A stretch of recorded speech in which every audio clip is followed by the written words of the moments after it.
to the Lounge of Travefy Academy, where we get to hear from travel industry voices and experts to learn more about their story and what they see on the horizon for travel professionals. And I'm Stephanie Grice, and our guest today is Roni Weiss, who's Executive Director of Travel Unity. So welcome to the Lounge. We're so excited to have you here today. Thanks for having me.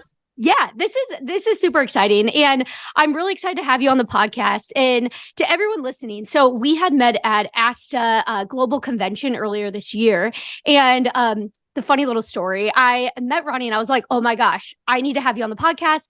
And then I lost the business card, and for months I was like, where is this business card? And then it wound up and I found it and I found you again. And so now here you are. So this is very exciting. So, and it's just such an important topic too. I'm really excited for this conversation today.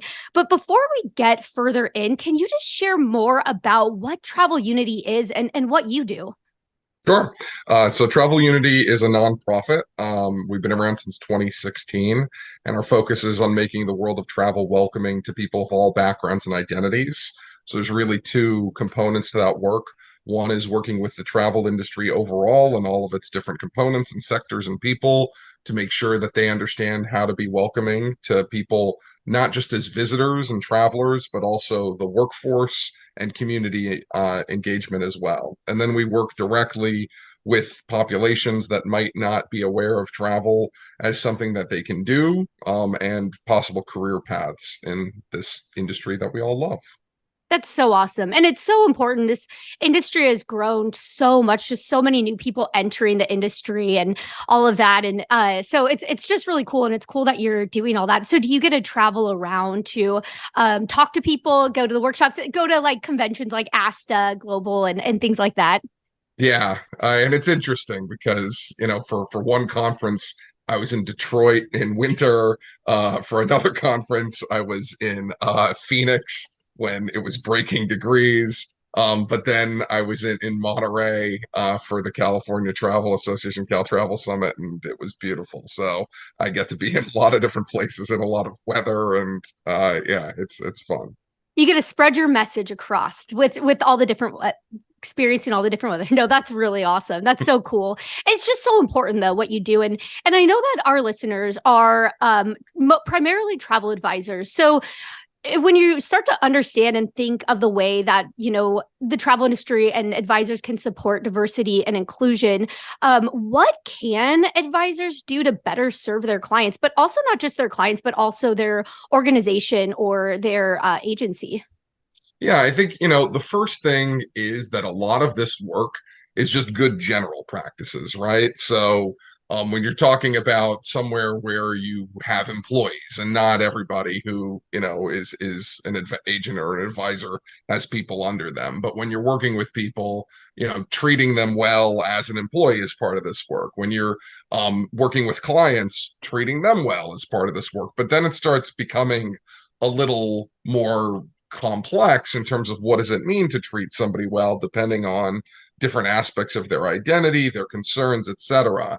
So I think one thing to recognize is that we all have very different lived experiences, right? And the other thing to realize is that we all come from a place where we have biases, and that's just how our brains work, that we come to these conclusions because of things we've heard, things we've experienced, etc. And we need to be aware that other people don't necessarily have the same lived experiences that we do, right? So on that side, it's very easy to be like, oh, well, I love going out in nature, but somebody else wants to sit by the beach. So I shouldn't be trying to push them to go out into nature if they just want to, sit and have some nice margaritas, right? So that is kind of obvious, but it extends into so many different aspects of preference and needs and stuff like that.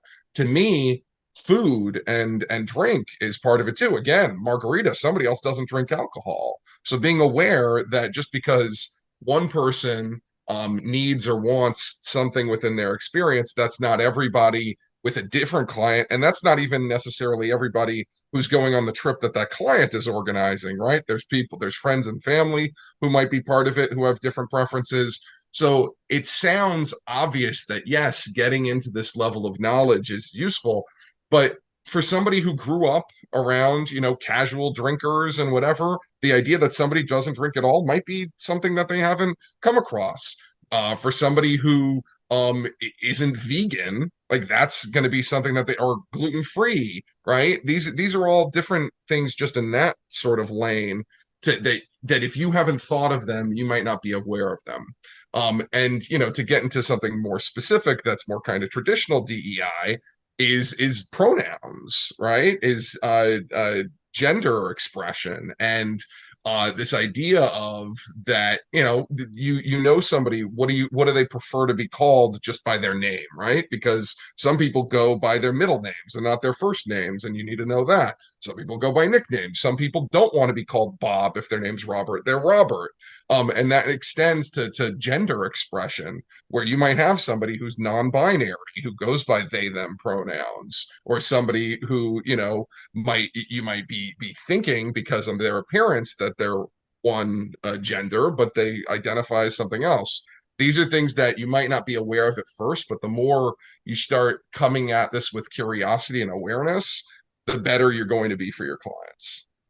Yeah, and it's so important too, and especially like when even just even like a simple nickname, or exactly like the Robert, Bob, like there's so many different variations of names sometimes that you just assume sometimes based on your own experience. So how can travel advisors support this? Like and what comes to my mind is just like in a form, having them fill out, how do you want to be how do you want to be referred to, like what name should I call you, because they also need to get their permanent, like what's on their passport, but it goes further. So is that like kind of what you suggest doing, is doing steps like that to ask them ahead, like at when they start working with new clients? Yeah, I think that, and here one thing specific for forms, right? Because people have talked about Facebook having like 36 different genders and stuff. You don't need to go to that level of depth. What you need is, and my recommendation would be for pronouns, would be he, him, she, hers, they, them, and then specify. So a place where people can add something if they don't fit. And, for gender, if you need that. And again, gender expression and sex on your official documents are different things. So to be able to have those conversations with people, and, not everybody is specifically looking for LGBTQ clientele, and that's not to say they're being exclusionary or discriminatory, but you've worked with somebody for a while and then their child transitions, right? The client is also getting used to that and is new to them. So this might be something that is going to happen.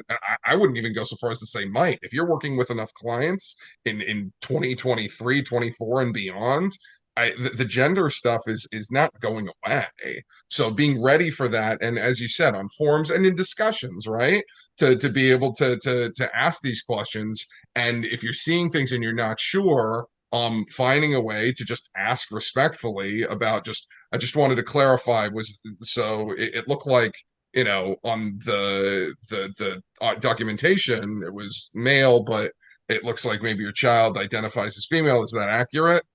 Just checking again with a kind of neutral sort of way is how I'd approach it. So yeah, forms, because you do need to have the documentation, but also the preference might be a different. Mm-hmm.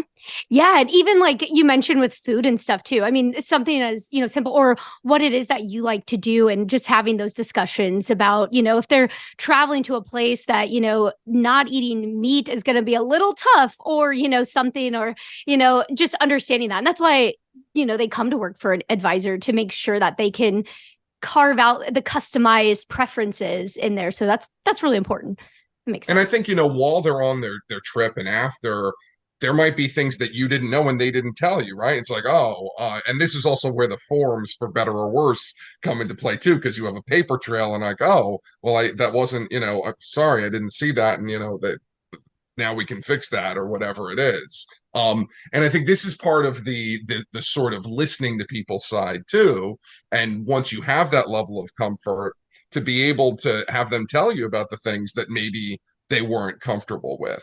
And, in terms of bigger impact an advisor can have, let's say you're working with somebody who feels maybe not discriminated against, but judged or treated differently because of some aspect of who they are while they're on the trip, and then they share it with you, the idea that you're going to go back to the supplier in some way and say, look, this is what happened, and I having some sense of what you're looking for them to do to address it, because that can be a very minor thing, it could be a very major thing, etc. But I think, not just going, oh yeah, no, that's terrible, but following up and saying, I spoke to them, and they've said that they're going to change the way they do trainings, or this is not somebody who's working there anymore because they've already had these issues, and this, whatever it might be, that follow up, and not just listening but doing something and making it clear that this was not okay to the supplier, I think is another thing that an advisor can do with this broader impact. That's so true. That is a really good one. I never really thought about that after the trip, asking like, did you feel comfortable? Did you like asking those types of questions to check on that? Because I actually heard this story one time about this would have been years ago. And a family took their child who's autistic to Disney World, and their food preference that they were asking for, like they kind of had to accommodate. And so then it inspired this chef at Disney World to start working to create this program that supported like autism and stuff. And it's just like, wow, there's just so many things that you just kind of don't think about, but then when you can relay that to the supplier, it can totally change the game, which is an amazing thing. Yeah, and a lot of times I tend to focus. This is just how my mind works. I tend to focus on the things that need to be fixed or the problems or whatever. But on the other side, the positive experiences too, are great word of mouth and testimonials for you to be like, wow, this person made sure that my kid, who has these really strong food preferences and needs, was able to do this, and Disney or whomever was able to, like, there's a good chain of testimonial to do when it's being done right. Yeah, it's so true. I mean, it's just another way to go above and beyond for your client and make them a lifelong client. So that's really cool. And looking too at the travel industry as a whole, do you see is there any specific areas that come to mind that you think of when it's maybe lacking the diversity or inclusion, or, is there any areas that you see we can all contribute and be aware of? I think overall, the biggest thing for me is people need to do the work, meaning that sometimes I people get into this mindset of, I'm not going to do this, or this isn't my problem, or this is a different thing. And I think coming into it with a perspective of, at least, well, this isn't hurting anybody, I think is kind of the most basic way to enter it. But to go, this is important to someone. And the more that I'm aware of it and I'm respectful to it, like that you're looking for the same respect, that people care about the things that are important to you. I think that's where, for everybody, individually and organizationally, the work needs to be. And with that, to understand that identities are not one thing, that there are people who have very different preferences. And, this is the whole point of, again, why they're coming to a travel advisor, because they want that personal touch, and to have that understanding of those complexities and to have that level of comfort. I would love to see that across the industry. Yeah. And one other thing too is I know that you work with a lot of just organizations too. So for a lot of travel advisors who are going to be hiring ICs or growing their agency, that's also a good thing too. I mean, we think about this just in our own company: is how can we make sure that we're widening, our approach to making sure that we can try to open it up for people who maybe sometimes we might be getting overlooked or might not have that opportunity. So how can you do that? Like, what are some tips to that? So for the workforce side, one really important thing is to make sure that in your job descriptions that you're having the requirements very clearly separated from the preferred thing, because there are a lot of different people who, if you say these things are required, they're gonna, oh, well, that's not for me. And maybe your intention is, no, those are some maybes, but you're turning people away who might be possibly interested. So that's one thing there. On the other side, it comes back to the bias component, which is just knowing that there's the halo effect and the horn effect are two parts of bias. So just because somebody went to the same school as you doesn't necessarily mean they're a great fit. Just because somebody, went to your rival school doesn't mean that they're a terrible fit. So again, it's not, we're not getting rid of bias because that's just not going to happen fully ever, but we're aware that there are things that are making us think that something is better or worse than it might be if we look at it objectively. And then it comes back to, and this should be for any role, what do you actually need from the person to do? And do they have the experience if that's what you're looking for, or do they have the capacity to learn that if you're able to train them? Almost everything else should go to the side because it really should be about what the job actually is. And that's, what we should be looking for. Yeah, it's so true. I know, I feel like because we're all looking for something to relate to. And so when you have that quick relate, you're like, oh, wow. Oh my gosh, we're totally the same, And so that's really a good point just to be aware of that, which makes a ton of sense. And on that too, I know that there's a lot of training and resources out there. So are there for those listening, any specific training or resources you would recommend for travel advisors?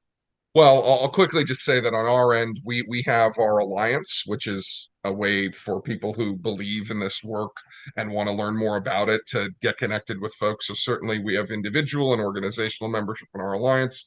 We also have a baseline certificate, which introduces DEI and has a component where you're interacting with folks virtually too.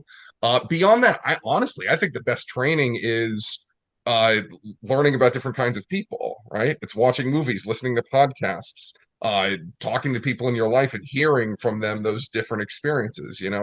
I'm a 6'5" guy who hitchhiked and slept in weird places in my travels, and it's only been over the past few years that I've had more of an understanding, not a personal experience of it, but what it is to be a solo female traveler. Like that's a very different sort of a thing. And again, with all these different sorts of preferences that people have when they're going on a trip, to not just go, oh, well, they like this, they like nature or whatever, but what is it about nature that makes somebody want to do that? And I think that's where you can have those sorts of connections and curiosity where you don't need a formal training. You could, like, just working with people and listening to them is that training in a lot of this work. And the beautiful thing about this that you're saying is travel is kind of that too. It's the curiosity and the culture and wanting to see. So that's really cool. We kind of have a leg up on that. That all of us in the travel industry were interested in that. And the other thing that I would mention too, I started learning this when I was starting getting in the travel industry, is how you do have to learn and I still just don't even know that much about either LGBTQ friendly places, but also just like with race, and like there's certain just travel that and solo female traveler is a good example too, of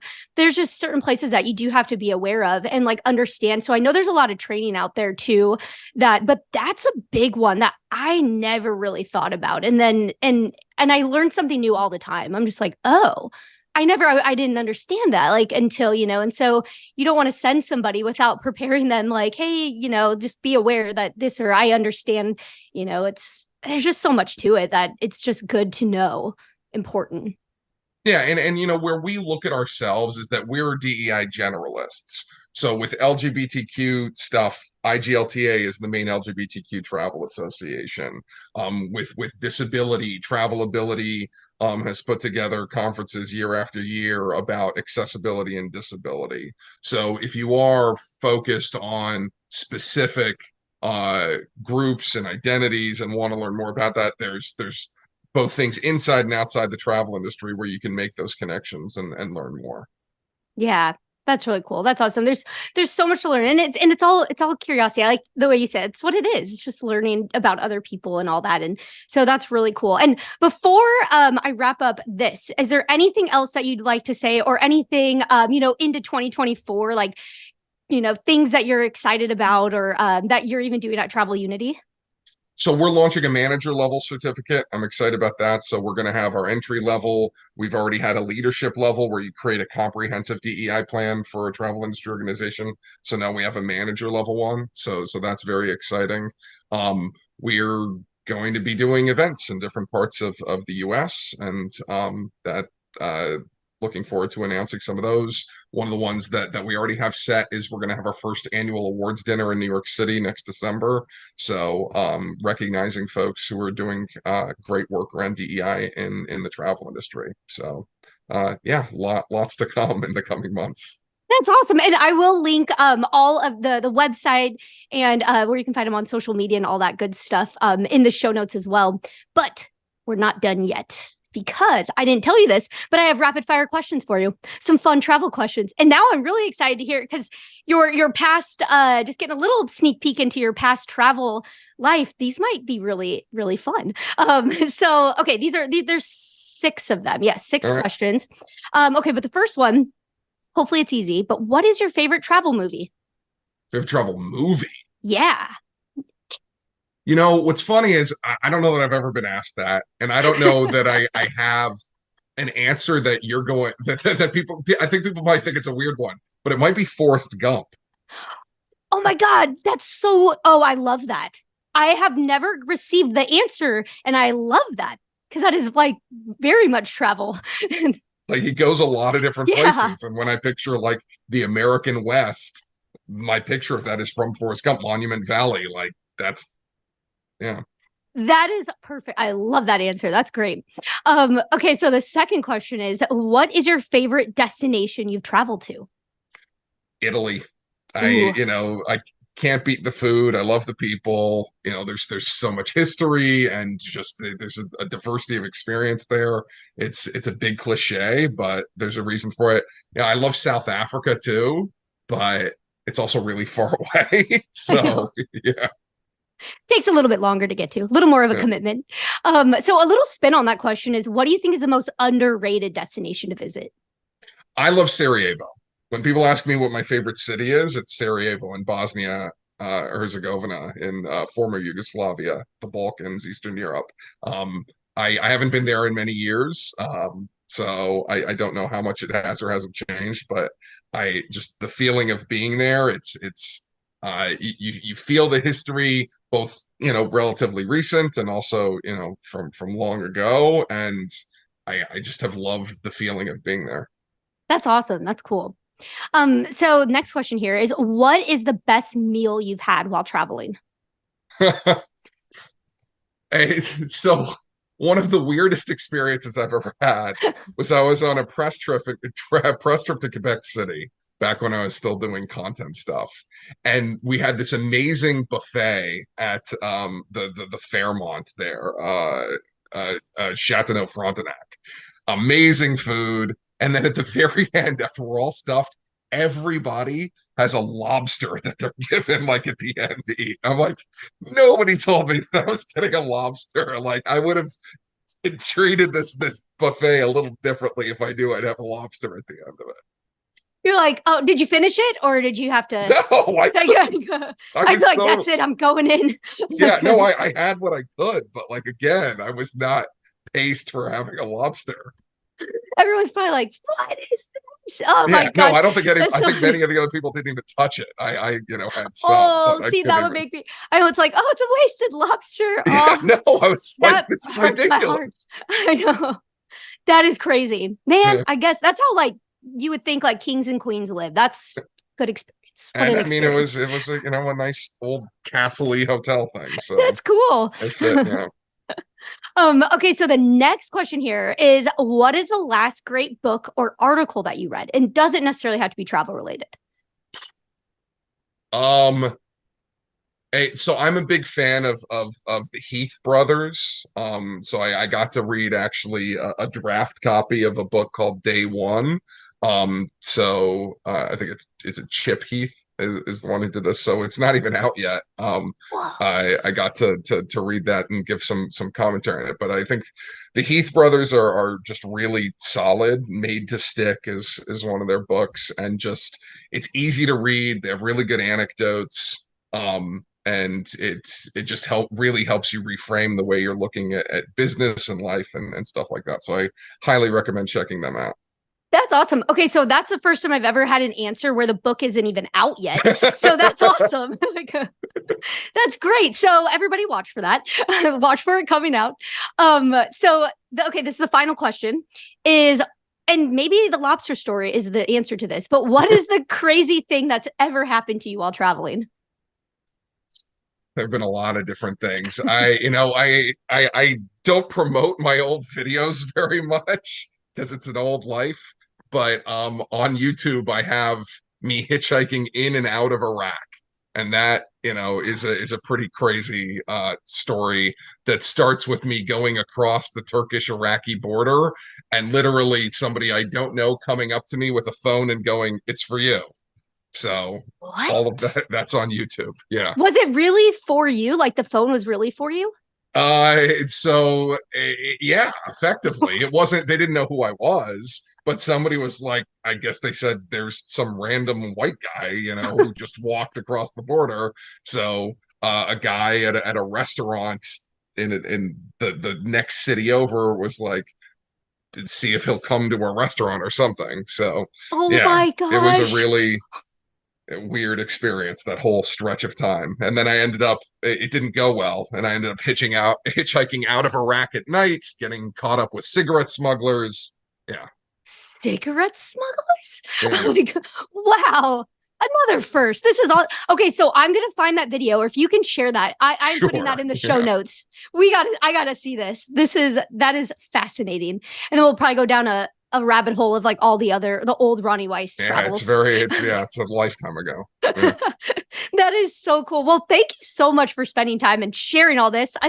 That is fascinating. I feel like we could just have an episode just on travel experiences, which would be really cool. But I love it. And thank you again. It's such an important message. And there's just so much. I think it's, and I know we talked about this before we connected for this podcast recording, was, how it's okay to not have the answers to all of this stuff, and it's okay to mess up, but it's all a learning experience, which I'm glad you said that, because that really was the last thing that I wanted to add, which is people get so worried about it. And the reality is, if you really want things to be about other people, then your goal should be to try to make them comfortable, which means trying. And if you make mistakes, acknowledging them and moving on, because that's the way you learn.